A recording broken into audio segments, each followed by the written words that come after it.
Good morning students. तो आज का जो हमारा चैप्टर है वो है एटम्स।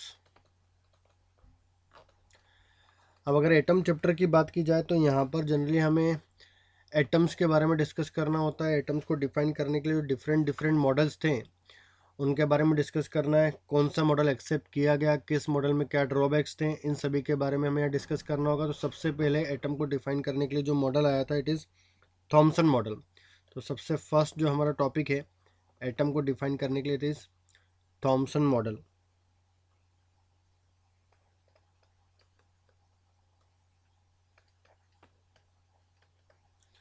अब अगर थॉमसन मॉडल की बात की जाए तो बेटा इसमें क्या डिफाइन किया गया कि जो एक एटम होता है वो एक स्फेरिकल फॉर्म में होता है। किस फॉर्म में होता है? एक परफेक्ट स्फेयर के फॉर्म में होता है इस तरह से।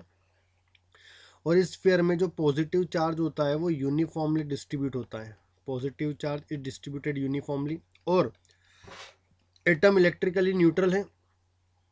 इसका मतलब इस पॉजिटिव चार्ज को डिफ्यूज करने के लिए, न्यूट्रल करने के लिए यहाँ पर नेगेटिव चार्जेस भी अवेलेबल होंगे।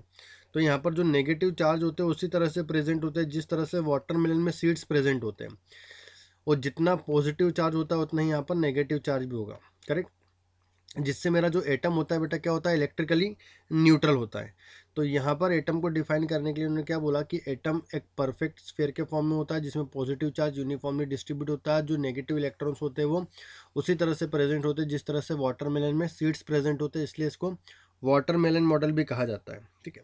अभी यहाँ पर इस मॉडल को एक्सेप्ट नहीं किया गया, क्यों? क्योंकि इसमें कुछ ड्रॉबैक्स थे। अब वो ड्रॉबैक्स क्या थे? सबसे पहले ये जो स्पेक्ट्रल लाइंस होती है इनका ओरिजिन क्यों हो रहा है, स्पेक्ट्रल लाइन क्यों क्रिएट हो रही है, इसके बारे में कोई इन्फॉर्मेशन नहीं दे पाया। ठीक है। सेकंड, यहाँ पर एटम जो था स्टेबल नहीं था, स्टेबिलिटी को नहीं समझा पाया।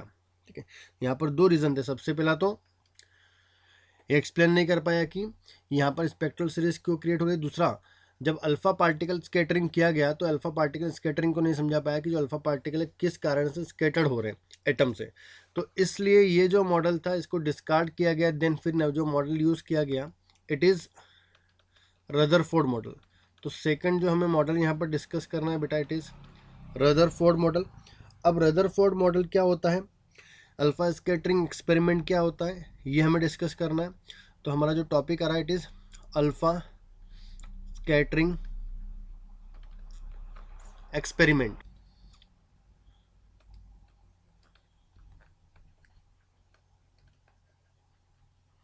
करेक्ट। अब अगर इस मॉडल को डिस्कस किया जाए तो इस मॉडल में हमारे पास यहाँ पर, अब बेटा अगर अल्फा स्कैटरिंग एक्सपेरिमेंट की बात की जाए तो ये एक्सपेरिमेंट कुछ इस तरह से था। यहाँ पर एक लेड बॉक्स था जिसमें सोर्स ऑफ अल्फा पार्टिकल यहाँ पर रखा हुआ था। साथ में यहाँ पर हमने कॉलीमीटर बनाया हुआ था। एक कॉलीमीटर जनरली क्या करता है, जो अल्फा पार्टिकल्स की बीम होती है उनको एक फाइन बीम में क्रिएट करता है। जनरली अल्फा पार्टिकल इस डायरेक्शन में भी जाते हैं, इस डायरेक्शन में भी जाते हैं, बट हमें वही अल्फा पार्टिकल चाहिए होते हैं जो स्ट्रेट जाए। तो हमने यहाँ पर एक कॉलीमीटर बना दिया जिसमें यहाँ से एक माइनर सा होल किया था। अब यहाँ पर होता है बेटा एक गोल्ड फॉइल जो काफ़ी थिन होती है। ठीक है। और यहाँ पर लगा होता है एक डिटेक्टर। ये जो डिटेक्टर होता है जनरली चेक करता है कितने alpha particles particular, detector means यहाँ पर हम बोल सकते हैं जेड स्क्रीन होती है जिस पर डिटेक्टर लगा होता है जो ये चेक करता है कितने अल्फा पार्टिकल स्क्रीन पर टकरा रहे हैं। तो जहाँ पर नंबर ऑफ स्पॉट्स ज़्यादा प्रोड्यूस होंगे, जहाँ पर ब्राइट स्पॉट ज़्यादा प्रोड्यूस होते हैं वहाँ पर अल्फा पार्टिकल्स ज़्यादा होते हैं। करेक्ट।